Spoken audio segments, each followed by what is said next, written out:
Hey, welcome to Life After Death. My name is Curtis Childs. Great to have you here. Today we're talking about how God looks different to different people.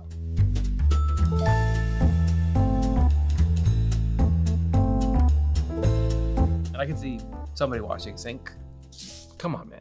Don't do that. Don't people have different opinions, so we'll just say that God looks different to everyone. Kumbaya. What does he actually look like? There has to be one actual true appearance of God. People may have misconceptions that are more or less spot on, but what does God really look like? Just show a picture of that.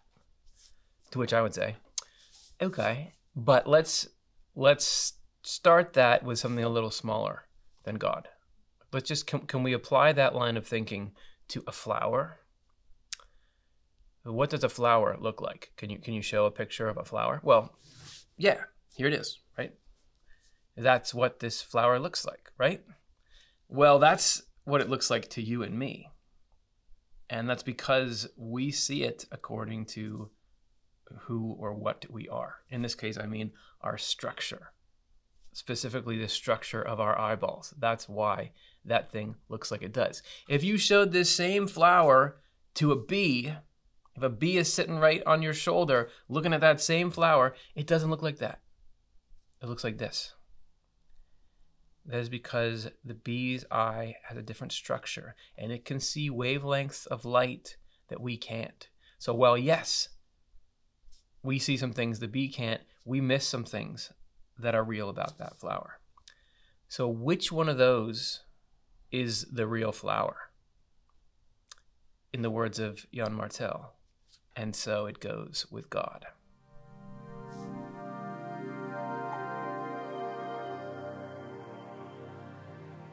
First, let's do a review of how things work in the afterlife.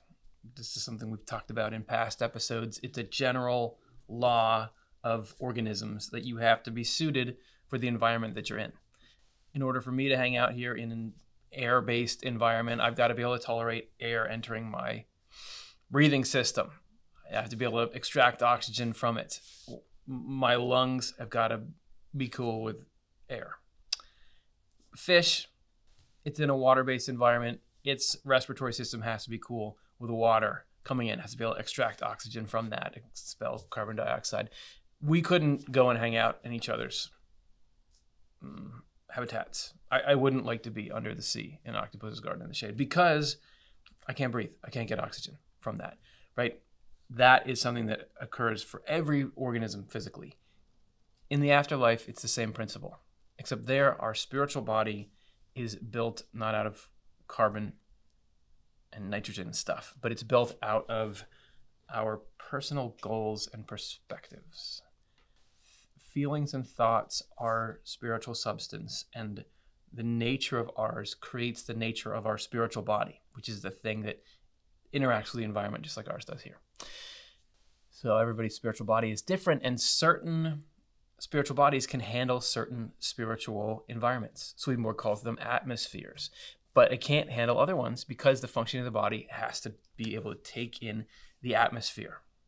The inside has to be in harmony with the outside. And this has everything to do with being able to enter the atmosphere of heaven. Swedenborg writes in Heaven and Hell 54, it can never be said, so don't ever say this, that heaven is outside anyone. It is within. Because every angel accepts the heaven that is outside in keeping with the heaven that is within. Okay, so there is something outside, but you got to have the inside in order to be able to interface. We can see then how mistaken people are who think that getting into heaven is simply a matter of being taken up among the angels, regardless of the quality of their inner life, who believe that heaven is granted merely because of the Lord's mercy. So, yes, there is a place you can call heaven. Actually, it's made up of many small places that you could call heavens. Some people may think, well, we're here in the world. Why do we even have to live a life in the world? Can't we just, if there's really angels and they're having a great time up in heaven, can't I just go there now? And then wouldn't I'm in heaven. Wouldn't I be happy because I'm in heaven? There is a place that's called heaven, but unless you can breathe heaven, unless you've got the right lungs to breathe in heaven, it's not heaven for you. It's not pleasant.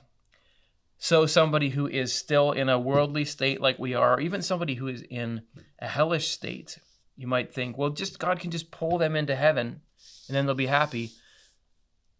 That's not how it works. It's like, come on, just pull a deep sea fish up into the bright, shallow, tropical water. It'll love it there. Swedenborg mentions the Lord's mercy. Couldn't the Lord just do this out of mercy? Doesn't God want to do that to everyone? Isn't God nice? Mercy is just compassion when it notices somebody is in trouble. Yeah, God has mercy to everyone. But Swedenborg learned that there's a specific way in which God's mercy is involved with being able to enter heaven. So the question is, what is the nature of the Lord's mercy? And there are two competing ideas here. One is a popular idea that's been around a long time, which is close to the truth, but actually has a pretty big distortion in it as well, which is that mercy is the concept that the Lord wants to save everybody, wants everybody to be as close as possible. And so it doesn't matter how you live your life, how you treat other people, nothing about it. It doesn't matter because everyone will get into heaven out of a sheer mercy because the Lord is that merciful. So Swedenborg has a footnote here, his own author's footnote. Heaven is not granted out of sheer mercy, but according to our life, and every trace of the life through which we are led into heaven by the Lord is from mercy, which is what mercy means. And then he has a couple of passages. If heaven were given by sheer mercy, it would be given to everyone, and then has another reference. So he contrasts the false concept, the mistaken concept, which he refers to as pure mercy or sheer mercy or mercy without means, with a better understanding of what mercy really is, that mercy has means through which it works to make us better. The earliest passage in Secrets of Heaven that he refers to there in that footnote addresses the question that people might have, which is that, well, I'm in this world, I don't know what I'm doing. Isn't it possible that after I die, I'll get instructed? And then once I get instruction, I'll know what's right and wrong and I can go to heaven.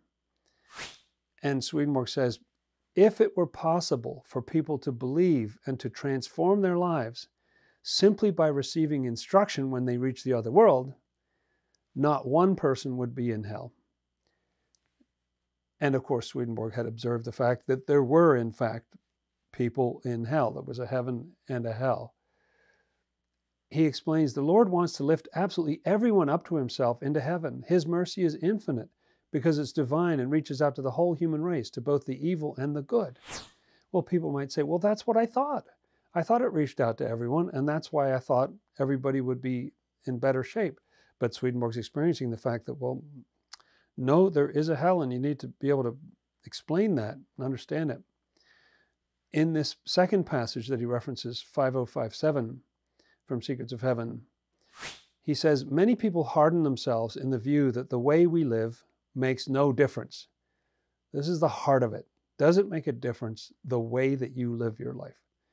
And he says, many people harden themselves in the view that the way we live makes no difference, that we're chosen and consequently accepted into heaven on pure mercy, no matter how we have lived. However, and he makes an interesting argument here, anyone of sound reason can see that such a way of thinking goes against the divine. Well, I thought we were understanding something about the divine, that it's mercy itself and it wants to reach out to everybody. But listen to this.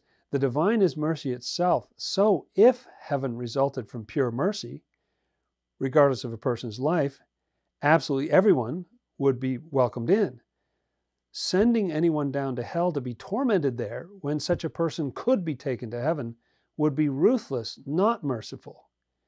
Oh, so the fact that Swedenborg sees that there is a hell and there are people in hell means that if that mercy worked on everybody, then what are they doing there? It would be that the Lord is not actually merciful. And let's say the Lord just arbitrarily said, well, you, okay, fine. You, no, you're not going. to choose one individual over another would be injustice, not justice. And the Lord is known for his justice. He embodies justice.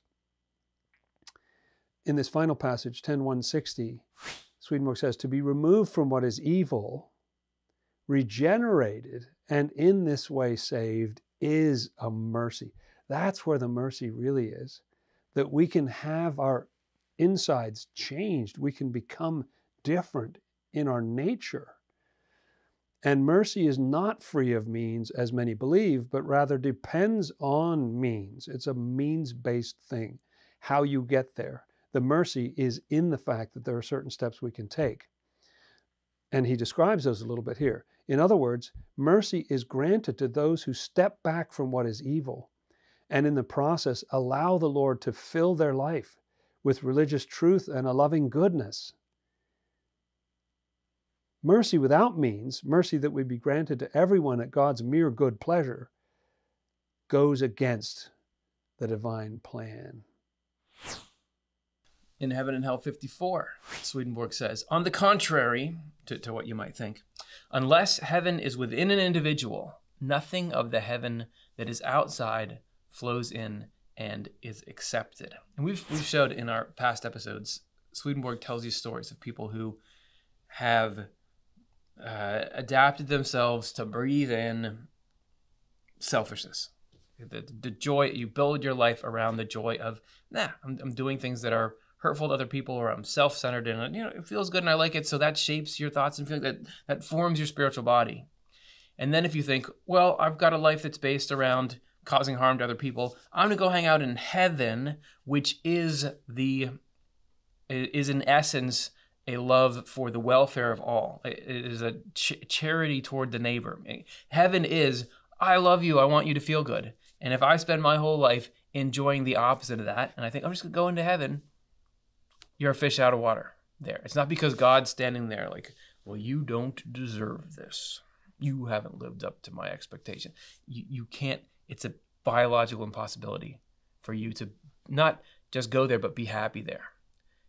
It's a clash of systems. Swedenborg says in Heaven and Hell 54 that when people do that, when they try to go from a state of love of self and love of the world, or selfishness and materialism, over into heaven and hang out there, there's a couple things that happen to you when you do that. One, he says you become idiotic.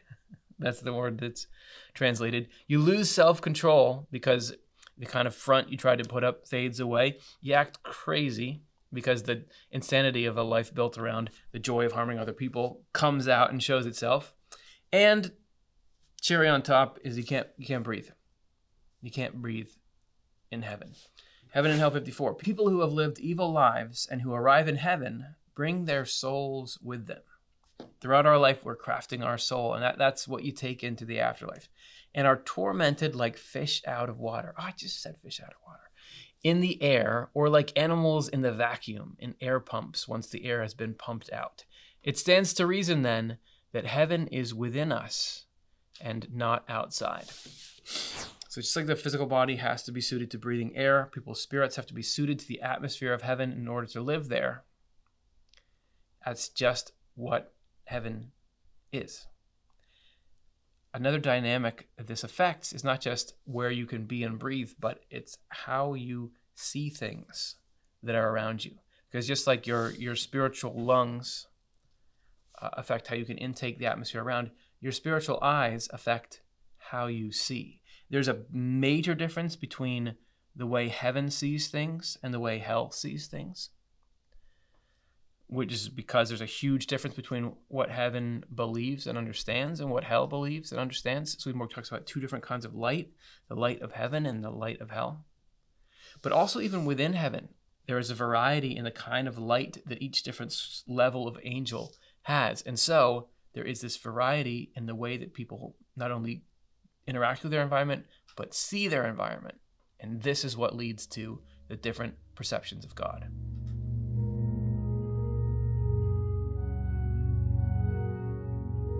Okay, so we set up the mechanics. Thanks for hanging with me in the last section. And now this next number, Heaven and Hell 55, is where we get the payoff. This is where it explains exactly why and how God appears differently to different people when he's visiting different communities of heaven. We begin. Since everyone accepts the heaven that is outside according to the quality of the heaven that is within, check, we already did that. Angels accept the Lord in the same way, because it is the Lord's divine nature that constitutes heaven. So heaven is just the presence of God. God is here. That is what heaven is. Consequently, when the Lord renders himself present in any particular community, his appearance depends on the nature of the good activity that community is engaged in. Bam. First takeaway. Hey, guess what? There's times, yeah, sure, the Lord's presence is everywhere. In heaven, God's here. You can feel his love. There's times when it's like, oh no, God is coming over for a play date. The Lord renders himself present. Clean up God is going to be here. The Lord is going to be here. That happens. And what does God look like when God appears? His appearance depends on the nature of the good activity that community is engaged in. All communities in heaven are engaged in some kind of useful service to the rest of the human race. That's what makes heaven. That's what draws people together. That is what people treasure the most. It is the greatest source of joy in their life. It's the purpose that drives them. And so God appears, that purpose is what has shaped who they are. And it shapes their spirits even down to the way that they see things. So naturally, when they come into contact with love and truth itself, which is God, they see it from what's in them in that activity. So God is the ultimate expression of the thing they love most there. It is therefore not exactly the same, it being the appearance of God, in one community as in another. It is not that this difference is in the Lord. God's not changing. God is not saying, all right, you guys can't agree on what I look like, so I'll just be fair and I'll make it. God is always the same. But you cannot comprehend what God is in totality. That is way above your ability to process. Just like your eyes can only see a little fraction of the visible light spectrum. It is in the individuals, the difference is in the individuals who are seeing them from their own goodness and therefore in keeping with it. And even the impact of having God show up is different. They are affected by the sight of him according to the quality of their own love.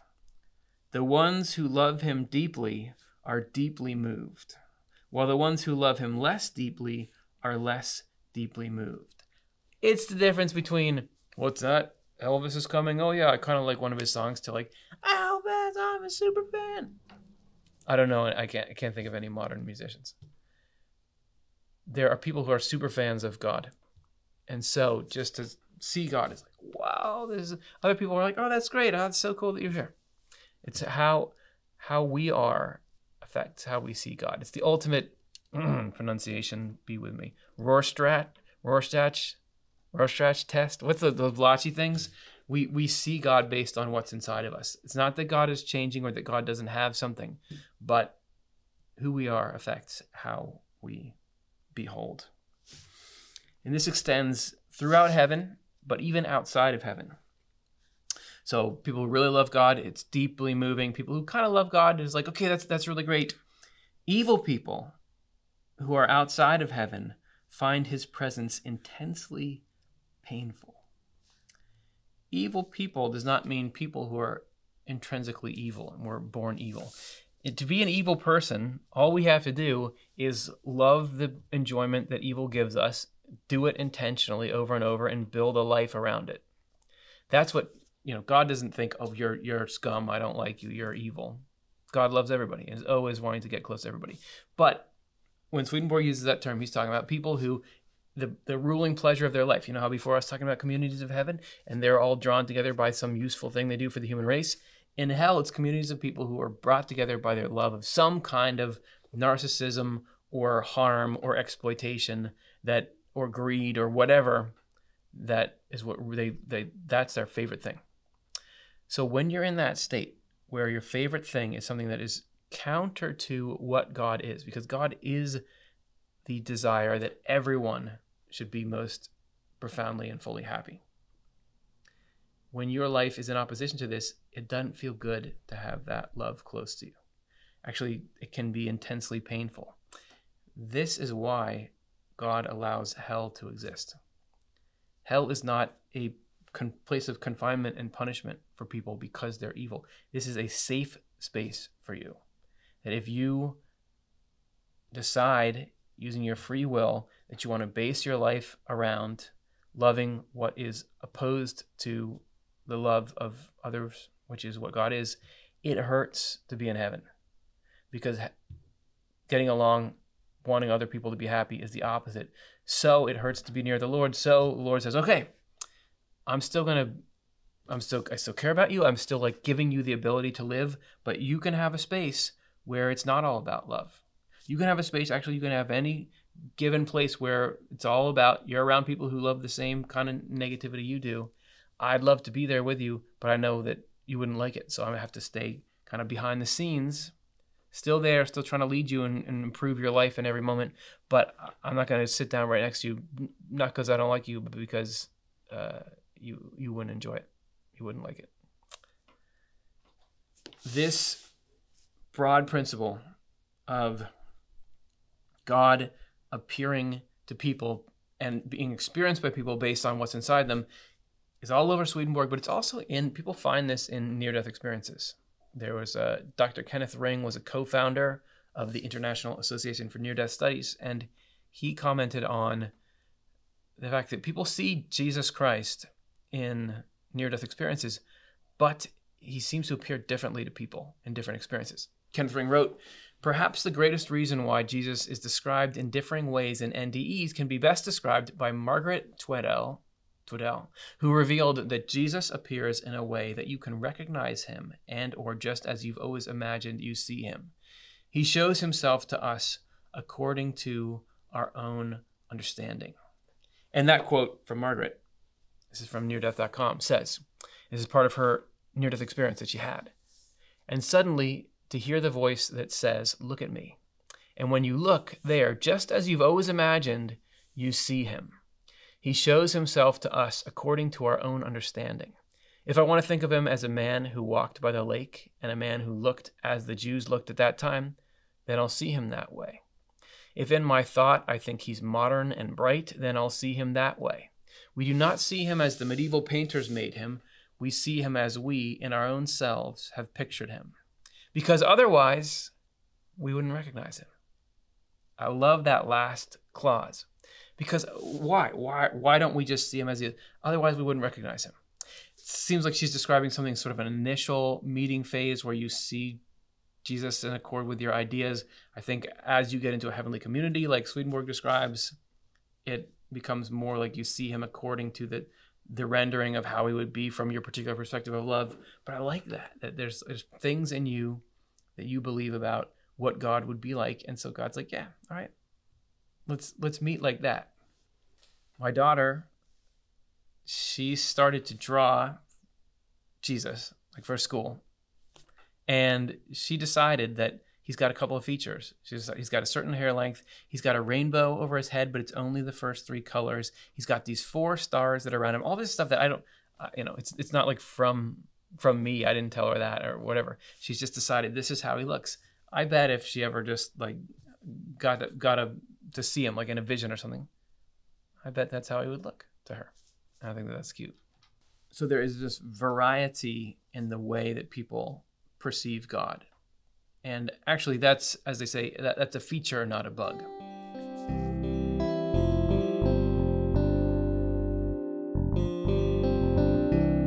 Everybody sees God differently because everybody is different. But why doesn't God just iron that out? Wouldn't it be more harmonious or more efficient or something if everybody, sure, they could be a little different, but at least they see God in the same way and approach God in the same way? Isn't that going to, I don't know, increase efficiency? This is from Heaven and Hell 56. Further still, heaven is where the Lord is recognized, trusted, and loved. Okay, there's a good definition of heaven to like stick in your pocket. The different ways he is worshipped and variations that stem from the difference of activity from one community to another do not cause harm, but bring benefit, because they are a source of heaven's perfection.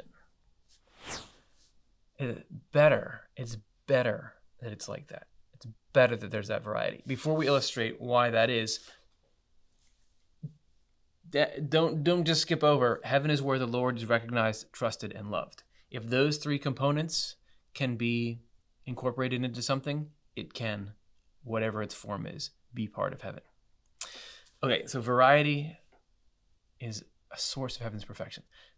Variety being good or making things more perfect, that's something that's hard to argue when you look at physical things and how they work. For example, if you have a machine with only one kind of part can't really do anything. The more kinds of parts, the more complexity is within a machine, the more complex and cool things that machine can do. If you look at the difference between, let's say, an amoeba and a tree, there's so much more specialization in a tree and what it can do. There's different parts working together. You can accomplish more things. You look at the human body, this amazing machine that we have, and it is just chock full of stuff that is nothing like the other stuff in there. It's because of the counterbalancing of that. Even just bones and muscle. It's like because the bone is hard and rigid and the muscle is flexible and can move. That's how movement happens. You need the variety for that.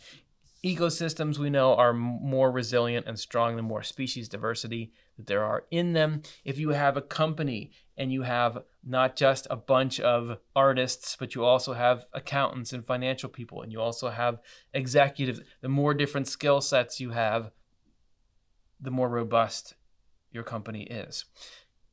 If you got a choir and there's one voice in it, let me sing you a song.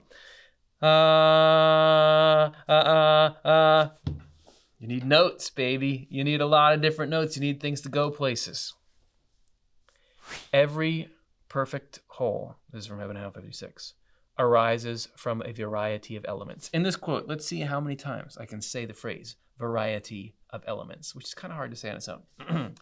That was the first one. For a whole that is not composed of a variety of elements is not really anything. It has no form, therefore no quality. If it doesn't have a variety, it's not anything. However, when a whole does arise from a variety of elements, and the elements are in a perfected form in which each associates with the next in the series like a sympathetic friend, then it has a perfect quality. Because you could have a bunch of stuff that's different, but it's just a mess. It's only when there is a variety in this form where they're all like friends with each other. They all help each other out. Heaven is then a single whole composed of a variety of elements arranged in the most perfect form.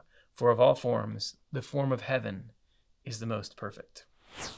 And it actually becomes more perfect the more people get there, because they bring that variety with them. And if all those different parts of variety are pointed inward to God, then you got this incredibly robust machine. Not only does variety make heaven work better, but it also makes it more beautiful. You can tell here if you have a landscape that's all the same color, or it has all the same plants in it, or all the same animals, it doesn't hit you as hard as something with a variety of colors, a variety of plants, a variety of animals in it. Swedenborg writes, "We can see that this underlies all perfection from every instance of beauty, charm, and delight that moves both our senses and our spirits. Such instances arise and flow invariably from a harmonious agreement of many things that are in sympathetic concord, whether they are together simultaneously or follow in a sequence." You think about like dance groups, it's just people doing the same thing at the same time.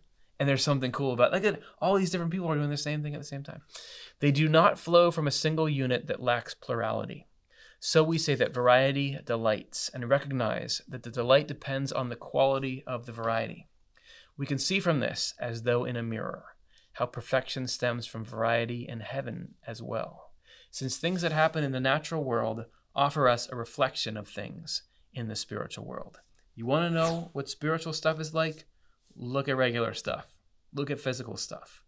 If you ever hear a description of spiritual reality that doesn't seem to fit with the nature of things as you know them from physical reality, I don't know, maybe it's not so. There is an image of how heaven works in what you can see all around you all the time. And stuff with variety is more beautiful and more functional.